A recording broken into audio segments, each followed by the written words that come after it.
नमस्कार, नॉलेज का कटोरा या माझ्या यूट्यूब चॅनलवर आपल्या सर्वांचं स्वागत आहे। हिवाळ्यात तीळ आणि गूळ दोन्ही खाणं चांगलंच, तर अशी ही तीळ गुळाची पोळी आज मी करून दाखवणार आहे। चला तर मग सुरुवात करूया। यासाठी मी 2 कप गव्हाचं पीठ चाळून घेतलेलं आहे बारीक चाळणीनं, आणि त्याच्यात मी आता अर्धा चमचा मीठ घालत आहे आणि लागेल तसं पाणी मी घालून ही कणिक भिजवून घेणार आहे। आता मी ही कणिक भिजवून घेतलेली आहे, त्यातच मी 2 चमचे तेल पण घालत आहे आणि पुन्हा एकदा ती कणिक व्यवस्थित भिजवून घेत आहे। आता हे मी 20 मिनिटांसाठी झाकून ठेवणार आहे। आता गॅसवर लो फ्लेमवर मी कढई ठेवलेली आहे, त्यात 1 कप तीळ मी घेतलेला आहे। तर आता थोडासा सोनेरी रंग येईपर्यंत तो मी परतून घेणार आहे, साधारण 5 मिनिटं। त्याच्यानंतर मी गॅस बंद केलेला आहे आणि आता ते गार होऊ देणार आहे। मिक्सरच्या भांड्यात मी काढून घेतलेला आहे। आता हे मिक्सरमधून मी बारीक करून घेणार आहे। तर अशा प्रकारे हे तीळ मी मिक्सरमधून बारीक करून घेतलेले आहेत।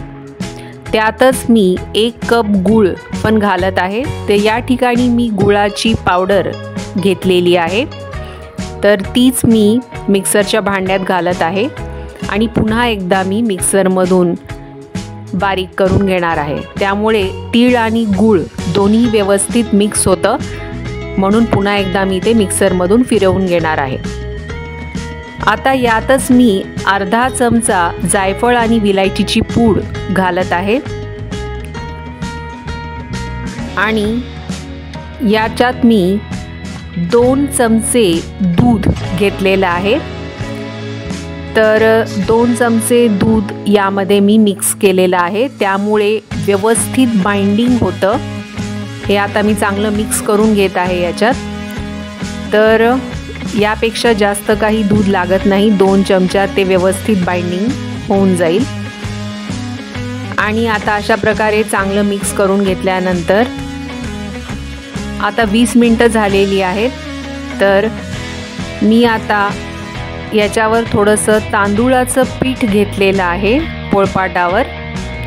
तर पीठ लावण्यासाठी मी या ठिकाणी तांदूळ पिठाचा वापर करत आहे आणि त्याच्यावरच ही कणिक मी घेतलेली आहे। तर आता ही कणिक हळूहळू अशा प्रकारे बाहेरचा भाग जो आहे तो थोडासा वर करायचा आहे सगळीकडून, आणि मधला भाग खोलगट करून घेत आहे। आणि यातच मी आता हे सारण भरत आहे आणि पुन्हा एकदा दोन्ही साईडनी, एका साईडच्या बाजू आधी मी बंद करून घेत आहे, मग दुसऱ्या साईडच्या पण बाजू मी बंद करून घेत आहे। आणि आता मोदकासारखा शेप देऊन तो मी सगळ्या बाजू बंद करून घेतलेल्या आहेत आणि मधला भाग जो आहे तो असा चपटा करून घेतलेला आहे, थोडासा प्रेस करून। आणि आता ही जी कणिक आहे ती मी लाटून घेणार आहे। तर अशा प्रकारे बंद केल्यानंतर थोडंसं तांदूळाचं पीठ त्यावर घेतलेलं आहे मी, आणि ही तिळाची पोळी मी लाटून घेत आहे आणि अतिशय हलक्या हाताने मी ती लाटून घेत आहे, जास्त प्रेस न करता, नाहीतर सारण बाहेर येऊ शकतं। तर अशाच प्रकारे आता मी दुसरी पोळी सुद्धा लाटून घेणार आहे हलक्या हाताने आणि जास्त प्रेस न करता। आता मी तवा ठेवलेला आहे मीडियम फ्लेमवर गॅसवर, आणि ही जी तिळाची पोळी आहे मी त्यावर टाकलेली आहे। आता ती एका साईडने मी आधी भाजून घेणार आहे व्यवस्थित, आणि त्यानंतर अशीच दुसऱ्या साईडने पण भाजून घेणार आहे। तुम्ही बघू शकता किती छान फुगत आहे पोळी, एका साईडनी आपण बघितलेली आहे आणि तशीच दुसऱ्या साईडने सुद्धा तुम्ही बघू शकता किती छान फुगत आहे।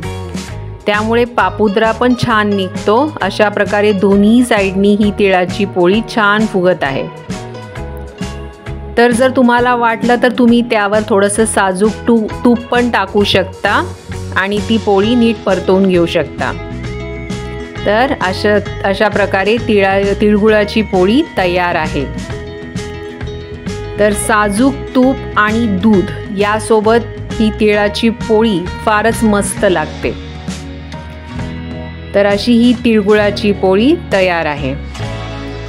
हे बघा, मी आता तुम्हाला हे असं ओपन करून दाखवत आहे। आतमध्ये व्यवस्थित हे सगळीकडे फिलिंग सुद्धा व्यवस्थित दिसत आहे। सारण व्यवस्थित पसरलेलं आहे सगळीकडे, तुम्ही बघू शकता। आणि असं छान पापुद्रा पण निघालाय आणि चवीला सुद्धा अतिशय उत्तम लागते ही तिळगुळाची पोळी।